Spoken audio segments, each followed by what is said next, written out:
We are the union. Oh Brooklyn! Oh Brooklyn! Oh Brooklyn! Oh Brooklyn! Oh Brooklyn! Build Up New York City is out here to make sure we get good jobs and responsible development here in New York City.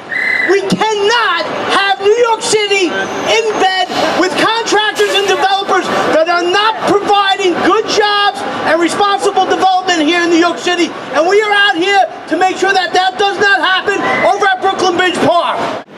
Today I want to speak about the latest company that has appeared at Brooklyn Bridge Park, Empire Pilot Foundations. One of their vehicles appeared on the construction site, and guess what? The truck has an expired New York license plate, a 43012. He's driving around with an expired plate. The truck's owner, Empire Pilot, has no active Federal Department of Transportation registration number. The number's on there, but it's expired a long time ago, which is a federal requirement for companies that operate commercial vehicles transporting passengers and hauling cargo. Empire has no, this is why you've got to watch what you've got, okay? This is where you take responsibility. This company has no workers' comp, no disability. Okay, he's got two companies. The second company is the same thing. That jeopardizes this whole park. Okay, if anything happens there, one of that truck, he backs into somebody, kills someone, whatever, this park is going to hold up. Okay, that's what you got to look at when you get these contractors. That's what goes with them. This is a picture of Empire. It's in a mail depot. That's where his office is, his main headquarters. That's the kind of companies you're going to deal with. I think it's your responsibility to take a close look. I heard what everybody said about union, non-union, and whatnot, but there's a reason why the prices of union is a lot higher. It's for training and everything else that goes along with it. And that our contractors follow all the rules, because our contractors follow every rule. Okay? These guys are outlaws. They just do whatever they want. I don't think you understand how important an apprenticeship is. You know, when you pay union wages, we're not getting fat over here, you know, making more money than another guy. Those wages, part of those wages, a fraction of it goes to our apprenticeship. We pay back into our apprenticeship for training, for apprenticeships, for apprentices, for journeyman upgrading. I mean, if I had to carry all my certificates in one wallet, you know, I wouldn't be able to find a wallet for all my certificates. This is from the foundation up. You got a problem, okay? And the second thing, the last thing, I'm just going to say it real quick. This is a public park. It's a public park. It was given every which way that Mr. Pinsky could figure out to get that money to this park he did, but he cut out labor. Okay? It's not a playground for this group. It's a public park. Thank you very much. We have been here consistently trying to raise issues about ensuring that the work that's being performed at Brooklyn Bridge Park are good jobs, and that the developers are responsible developers and employers that are on the site.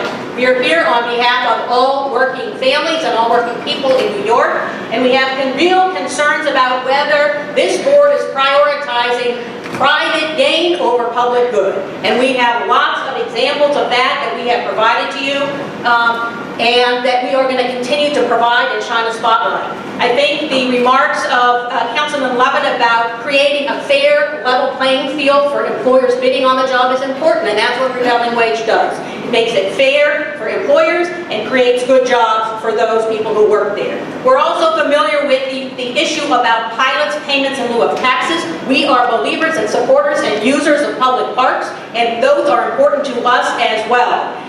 Most of us don't have the luxury of determining where our tax dollars go. We pay into the tax dollars into the city. We can't say that I want to live in a house and Brooklyn Bridge Park, and that I want my taxes to go for the upkeep of the park, as the developers working on this project have been permitted to do.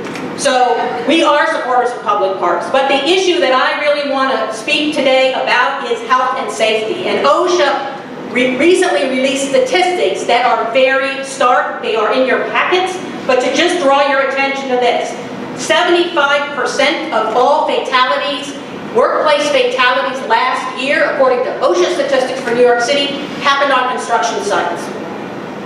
72% of those construction fatalities were on construction sites where the employers did not participate in our training and apprenticeship programs. That's pretty, so a worker that works on a project for a company like Hudson Meridian, or to whatever degree Empire, whatever the arrangements are with Empire, pile driving, their truck is rented, whatever the situation is, for the companies like that are irresponsible, are 3 times more likely to be killed on the job.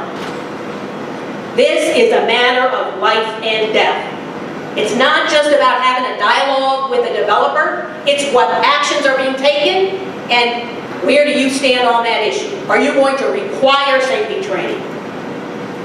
People's lives are at stake, and we don't want to see one visitor to the park, one worker on that park hurt, injured, or killed that could have been prevented. Accidents and injuries and fatalities are preventable. And the question is, are you going to invest in that? Or just how do we get to a place where the developers have a profitable business as quickly as possible? It's in your hands. Thank you.